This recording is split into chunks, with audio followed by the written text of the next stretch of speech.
Hello, everyone. Welcome to our Aging and Spirituality podcast. We hope that you're having a great day and we have lots to share with you. My name is Chris Jensen. I'm Kathy Lee Taylor. So we are so happy you joined us because today we're going to be talking about don't worry, be happy. Don't worry, be happy. It's easy to say that, isn't it? I mean, those words are nice, but when you're in the midst of worrying, it's not so easy. Psychologists say that as we age, we tend to worry more. Baby boomers are in the high worrying group. So just to be aware, the generation just after us is also in a high worrying group, but we're way up there. So, yeah. Constant worrying, negative thinking, and always expecting the worst can take a toll on our emotional and physical health. It can sap our emotional strength, leave us feeling restless, jumpy, insomnia, headaches, stomach problems, muscle tension, and make it difficult to concentrate. Sometimes people think, oh, I'm getting older, I can't focus and concentrate. Sometimes it's all about worry. Yes, it's not so much that you're losing cognitive powers. So what do you do about worrying? Well, stay tuned. We're going to share some tips from psychology, from self-help, and from yoga that we think will be helpful. Yay. First question I have, though, as we go into this is, do you think you need to worry? Is it helpful? No. I love telling this joke a psychologist told me years ago because it put worrying right into perspective for me. He said, do you know the difference between a psychotic and a neurotic? And I said, no, what is it? He said, well, a psychotic knows the world's going to end tomorrow. A neurotic knows it's not, but they worry about it anyway. No, that's worse. That's pretty much what we do. Yeah, worry is really fear about something that never really hasn't happened yet. Most of the time, it doesn't even ever happen. It's all the what ifs, so this. I mean, I know for myself, the things I've worried about were things that were possibly could happen, and most of them never happened. So just to put that in perspective, there's a poet, Rilke, who said, life is not even close to being as logically consistent as our worries. Oh, wow. Yeah. It has many more unexpected ideas and many more facts than we do. Worry is pointless, not only because it rarely makes things better, but because also you're rarely ever worried about the right thing. Right. So it's not productive. Not productive. It just drains us. And, what does chronic worrying and stress do to us? Well, research has found that the hormones produced with chronic stress can age our brain and our immune systems. And those who are constantly stressed have higher instances of dementia, memory loss, as well as more damaged cells within their immune system. Wow, that's enough motivation.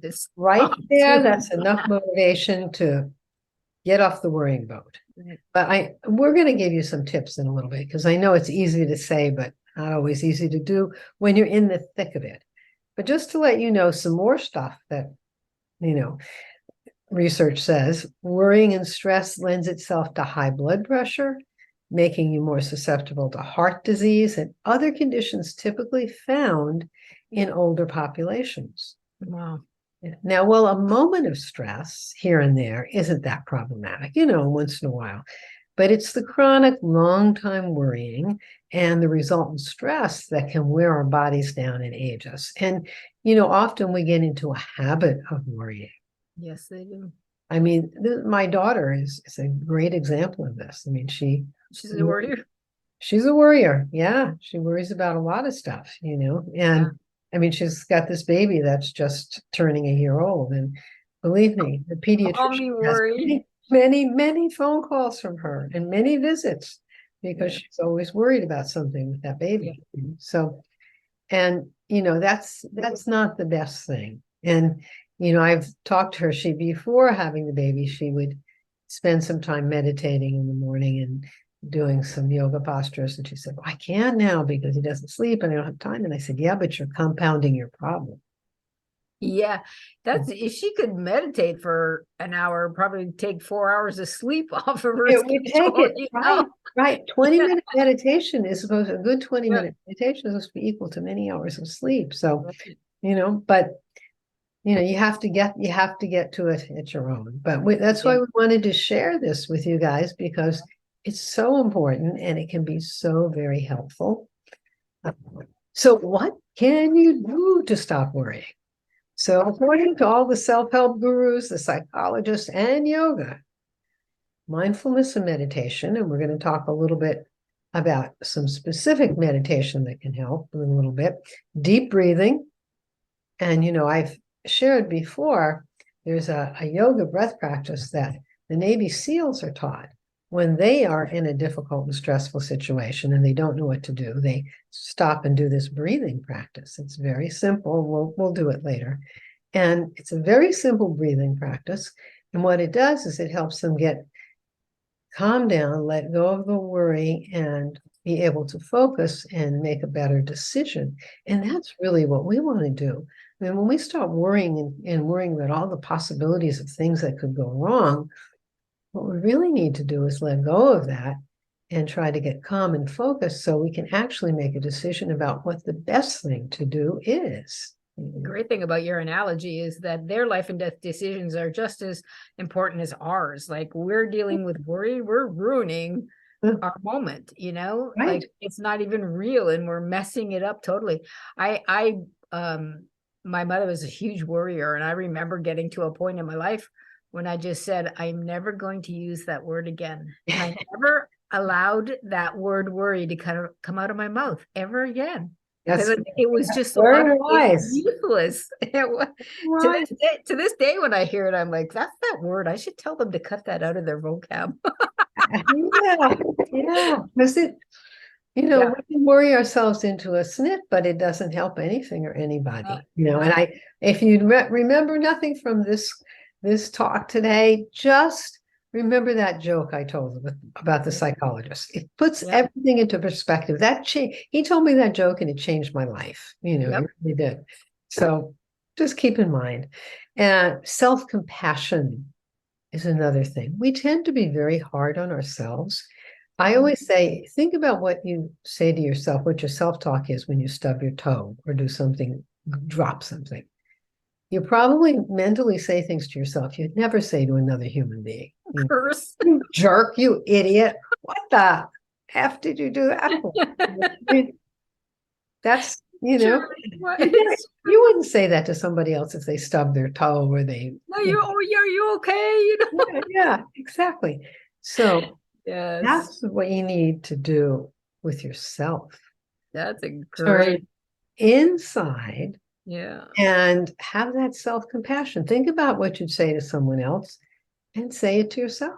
Yeah, that's a great tip right there. It's so important because if you do that, you're going to change the dynamic right away.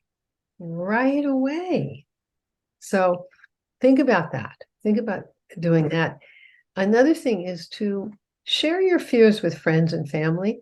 Very often, if you've worked yourself up into a big fear, worrying situation, and you talk to somebody else about it, just as you verbalize it, you're going to let go of a lot of it.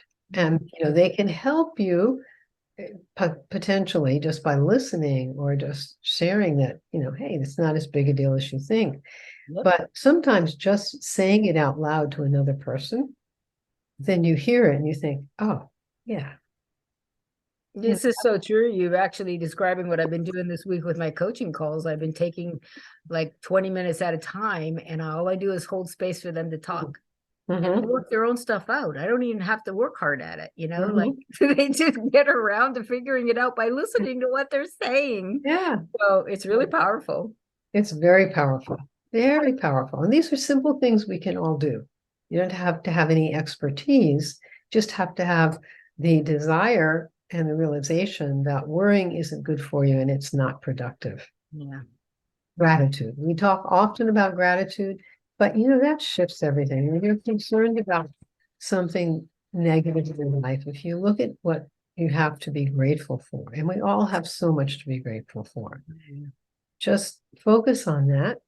I mean, it's nice to start your day. Think of 3 things in the morning that you can be grateful for, and just say thank you to whoever, whether it's your inner self, whether it's God, whether it's spirit, whether it's just you're saying it to yourself. Right. Thank you for this life. Thank you for whatever it is. Everybody has at least 3 things to be very grateful for in the morning. It's a great way to do it. It's a great way to do it. Make that a habit. Stop saying worry and make gratitude a habit. You got it licked. Yeah. Make gratitude a habit and you'll overcome worry really fast. Yeah. It really, because it's the other side of the coin. Right. Another thing you can do is keep an emotions journal. You know, just make a little line down the page, and on one side write things that are happening and then what your emotions are. And when you start to see it, you're going to see your emotions maybe way up here, and what's happening is just, not really that big a deal. Okay. And it's really a good thing to Wait a minute, I'm do. not sure I understood that. You're like, write down how you're feeling and then compare it to the situation and go, why am I so whacked out about this? Is that what you're saying? Yeah, just Yeah, look okay. at what's Put it happening. in perspective. Yeah, your actual daily life. And then you put your emotions on the other side, and you see that your emotions are probably way more intense than anything that's happening in your life. Gotcha. Okay, that makes sense. And that helps to take some of the energy out. Got it. Yeah. That's a factor, getting the energy out. Yeah. Another thing is sleep. Mm. Having a consistent sleep schedule will help to know. I know that's hard because when you're worrying, you wake up at night. Right. At particularly at 3 o'clock in the morning, 3 to 4. Okay. That's the witching hour, Last night. So I got to stop you right here because I'm laying there and I'm thinking, damn, I'm waking up at this time of night every night, and I'm starting to get really annoyed by this. So, and I know, and actually you came to mind. I was like, I know she gave us a sleep technique and I cannot remember it. So remind me, what do I, it's a breathing. Yeah.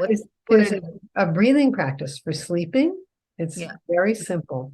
3 o'clock in the morning and I want to go right back out again. How do I do it? Okay, you inhale through your nose for 7, count 7, hold your breath for 2, then exhale through your mouth for 11. And so it's like this. 7 to 11. Yeah, inhale 7, hold 2, and then exhale through the mouth for 11. Yeah, no. Exhaling through the mouth, you're making a whooshing sound. Okay, cool. Yeah, and I got it now. Do a few of those, it calms you right down. Okay. Calms you right down. And I always find I do a few of those, I get calmed down and I drift off back to sleep. Initially, it just calms me down. And once I get calmed down, then I'll go back to sleep. So. I'm going to do that tonight. Yeah. So it's good to try and regularly quiet your mind and your activities with meditation, with some yoga postures, or whatever it is for you, be out in nature, something that helps you to get your mind a little more quiet. And if you're feeling overwhelmed with a to-do list, if that's what's worrying you, reach out for help. Maybe you can delegate some of your tasks. Maybe you don't have to do everything. Maybe there are others who can help. I mean, most women think they have to do everything. Yeah. And we don't. Yeah. We can ask for help. We can ask for help, and we can even just let some things go. Yeah. Look for positivity in every situation. You can make a list of, as you make that list in the morning, your 3 things that you're grateful for. And you'll find that it shifts you out of that negative thinking. It puts you into this more positive frame of mind every day. And exercising, being social with people, getting outside, being outdoors, all of that, those kinds of basic things that you don't have to have any expertise for, help to change the dynamic. Put your phone down. Walk away from your computer. Yeah, walk away, go outside. Younger generation is learning it faster than us. I was talking to my daughter-in-law the other day, and she goes, I after we had breakfast, I put my phone away, didn't deal with it all day. I'm like, I need that day. That's the thing to do. Put my phone away. Yeah, it's a really good thing to do. It's a Yeah. really good thing to do. I mean, it's, before we had cell phones, we weren't on the phone all day. That's right. And it So was easier and less stressful. it was less stressful. So it's worth thinking about. That's a really good point. Yeah. So there is a yoga practice, a meditation practice that's really nice for helping us let go of this. And I told you I would also remind you of the breathing practice the Navy SEALs do. So we'll do that, and then I'll just talk you through this basic meditation practice just for a couple minutes, and then you can experiment with it in your own time frame. So the breathing practice, very straightforward. We're going to inhale for a count of 4 or 5, whatever is comfortable for you. Inhale through your nose. Hold your breath for the same count. Now exhale the same count. Hold the breath out for the same count. And let's do that like 3 more times.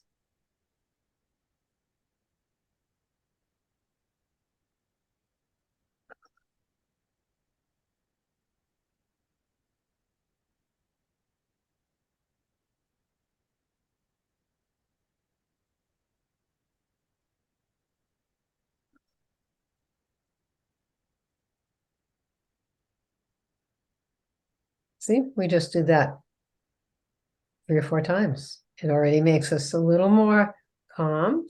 And then the meditation practice it's called being in the now, because when we're worrying about what might happen in the future. So this practice, you just sit, and if you can close your eyes and relax, that's best. And then if a thought of the past comes up, which most likely it will, so-and-so said this to me, they did that to me. Or future, right? Right. Well, first we're going to do the past. Oh, good. Okay. We're going to shed the past. So something in the past comes up, and you just try to let it go. Just for this short period of time that you're going to do this meditation, you're going to try and shed it like water rolling off a duck's back. I mean, you're going to say the past is dead to try and help you let it go. So we'll do that for a minute or so.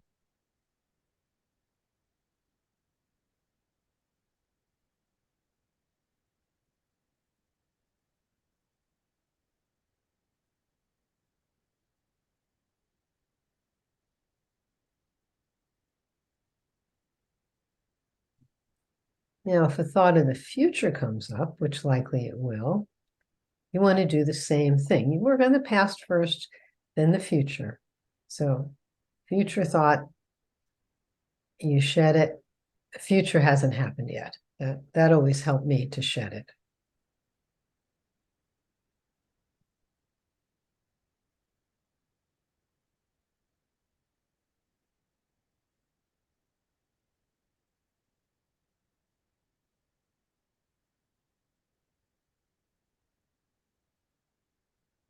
Now, as you do this, you may find there's a moment of peace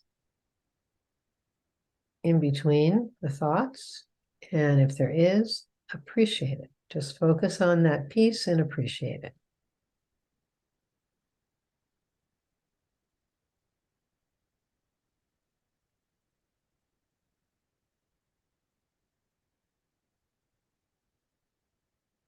Okay, we can bring our attention back. So we only did that shedding for a couple minutes. And you could spend a little more time on that. You will find the peace between the thoughts, and you focus on that peace. It keeps you in the present moment, because worrying is all about the past or the future. It's not about being in the present moment. It's really powerful, but what question comes up in my mind is, because you're keeping us in the present moment, can we do this effectively with our eyes open? Yes. Okay. You So can. we can be literally walking through the day and, the past comes up and you're like, nah, you're dead. Right, you can. You can. Sure, you're not happening. It's nice to do the meditative practice because that gets you more solidified in it. And then it's So easier to you do as understand you how walk. it feels. Yeah. Yeah, because when you're walking around, it's harder to do, but Sure. yeah, that's a really good point. Yeah. Yeah. Yeah. Eventually you're able to take it with you. Yeah. Eventually you're going to live in the now. Got it. Right. That makes sense. Yeah, remember there was the John Lennon song where he said, you know, life is what's happening to you when you're busy thinking about other things. Yes, it's true. Yeah, You're missing it. yeah, want to be in the now. So hopefully, you know, just pick and choose, do a few of these things. They'll help you get out of the worrying Right. and get out of that sense of, Yep. Let so go of the drama. yeah, we don't need the drama. No drama mamas here. Yeah. So hopefully this is helpful to you. And let us know if you have questions or, you know, need some other ideas for it. We'd love to help. Thanks for coming. See you next Bye. week. Bye.